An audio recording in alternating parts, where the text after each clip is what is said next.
CM Jagan అమలు చేస్తున్న సంక్షేమ పథకాలు బాగున్నాయని వాటి పట్ల ప్రజలు సంతోషంగానే ఉన్నారని మాజీ ఎంపీ జేసీ దివాకర్ రెడ్డి సంచలన వ్యాఖ్యలు చేశారు. అయితే జగన్ కు మించిన పథకాలు తాము ఇస్తున్నామని వాటిని ఎక్కడా రద్దు చేయమని పెద్దబాబు ఈ విషయంలో చంద్రబాబు వెనక్కు తగ్గినా ఆయనతో పోరాడతామని స్పష్టం చేశారు. సీట్ల కేటాయింపులో చాలా మంది నేతలకు బాధించిన జగన్ ని గద్దె దించడమే లక్ష్యంగా చంద్రబాబు నిర్ణయం తీసుకున్నారన్నారు.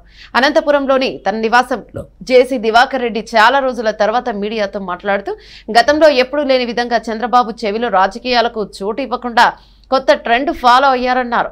ఎవరైతే గెలుస్తారో వారికి టికెట్లు ప్రకటించారన్నారు. మేము అనంతపురం పార్లమెంటు స్థానాన్ని జేసీ పవన్ కి అడిగామని, అయితే ఆయన నుంచి ఎలాంటి హామీ రాలేదన్నారు. కానీ కుటుంబానికి ఒకటే టికెట్ అన్న మాట మాట్లాడలేదని స్పష్టం చేశారు. షర్మిల కాంగ్రెస్ పార్టీలోకి తెలంగాణలోకి వెళ్లక ముందే వచ్చి ఉంటే కొంత ప్రభావం ఉండేదని ఆయన అభిప్రాయపడ్డారు. కాంగ్రెస్ వామపక్షాల లక్ష్యం కూడా జగన్ ని అధికారంలోకి దించడమే అన్నారు. నా 40 ఏళ్ళ రాజకీయ జీవితంలో ఎప్పుడు ఇటువంటి వాతావరణం చూసాను. ఫస్ట్ టైం చంద్రబాబు నాయుడు గారు, పవన్ కళ్యాణ్ గారు ఇద్దరు కూడా వాళ్ళ ధ్యేయం ఒకటే, ఏది ఏమైనా సరే ఈ జగన్ యొక్క ఈ రాక్షస పాలన అంతమొందించాలనేటువంటిది. సహజంగానే టికెట్ రాని వాడికి కొంత కోపము తాపం ఉంటుంది. 10 ఏళ్ళ సర్వీస్ ఉన్నటువంటి వాడు 10 సంవత్సరాలు చంద్రబాబు నాయుడు చెప్పినట్టుగానో లేకపోతే పవన్ కళ్యాణ్ గారు చెప్పినట్టుగానో నడుచుకోలేటువంటి వాడు వస్తుందని ఇంతవరకు ఆశ పెట్టుకోవచ్చు. ఇవాళ ఈ పొత్తుల వలన కొందరు ఆశలు తగ్గించుకోక తప్పలేదు, వాళ్ళు తగ్గక తప్పలేదు. అట్లనే ఒకటి రెండు పార్థసారథి ఎంత సీనియర్ పార్టీలో చాలా సీనియర్ పరిస్థితులకు అనుగుణంగా మార్చుకోవాల్సి వచ్చింది. అతను కూడా చాలా మదనపడుతున్నాడు. ఈ మార్పులు చేర్పుల వల్ల ఎంతో కాలంగా అతను నమ్మినటువంటి వాళ్ళను పార్టీ అంతా ఏకత్రాటిపైన ఉండి చంద్రబాబు నాయుడు నాయకత్వాన్ని సమర్థిస్తూ పనిచేస్తుంది అన్నటువంటిది నాకున్నటువంటి. ఇదంతా కూడా పాల పొంగు వచ్చేట్టుగా వేడి వస్తానే వచ్చేసింది.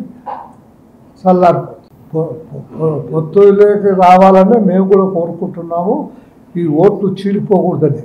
అయినంత మాత్రం చంద్రబాబు నాయుడు ముఖ్యమంత్రి కాదు అనేటువంటి మాట లేదు. He will be the chief minister. Approach అయిన మాట కరెక్టే, కానీ ఇస్తాడు ఇవ్వడు అనేటువంటిది ఇంకా ఏమీ చెప్పలేదు. ఎంపీల విషయమే రాలేదు కదా ఇంతవరకు. కానీ కుటుంబానికి ఒకటే అనేటువంటి మాట మాకు చెప్పలేదు. కుటుంబం అంటే ఒక తండ్రికి ఒక తల్లికి పుట్టినటువంటి వాళ్ళు కుటుంబం ఉంటారు.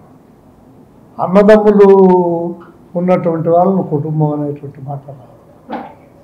అది వేరే కుటుంబం, ఇది వేరే కుటుంబం. ఆమె షర్మిలమ్మ ఒక ప్రయత్నం చేస్తూ ఉంది.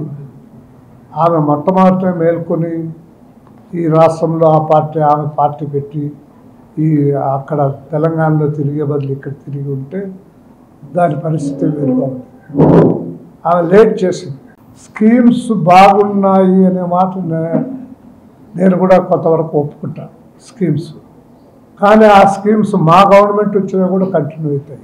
అవి అర్ధాంతరంగా ఆగిపోవు. ఇవి కూడా ఏ స్కీమ్స్ ఇవాళ ఈ గవర్నమెంట్ ఇస్తుందో ఆ స్కీమ్స్ తోడు అనుగుణంగా ఇంకా కొన్ని మేము కొత్త స్కీమ్స్ ఇస్తాం తప్ప ఈ ఉన్న స్కీమ్స్ తీసేసేటువంటి మాట లేనే లేదు. అదే జరిగితే మేము చంద్రబాబు నాయుడుతో ఎంత దూరమైనా పోయి ఫైట్ చేయడానికి సిద్ధము. చంద్రబాబు నాయుడు అంత తెలివి తక్కువవాడు కాదు. ఈ ఉన్న స్కీమ్స్ తీసేసి తనవేమో కొత్తగా పెట్టుకోవడానికి. ఈ ఉన్న స్కీమ్స్ పెట్టి దీనికి తోడు అనుగుణంగా మరికొన్ని కొత్త స్కీమ్స్ పెట్టాలి. స్కీమ్స్ వల్ల కొంతమంది ప్రజలు హాయిగా ఉన్నారు.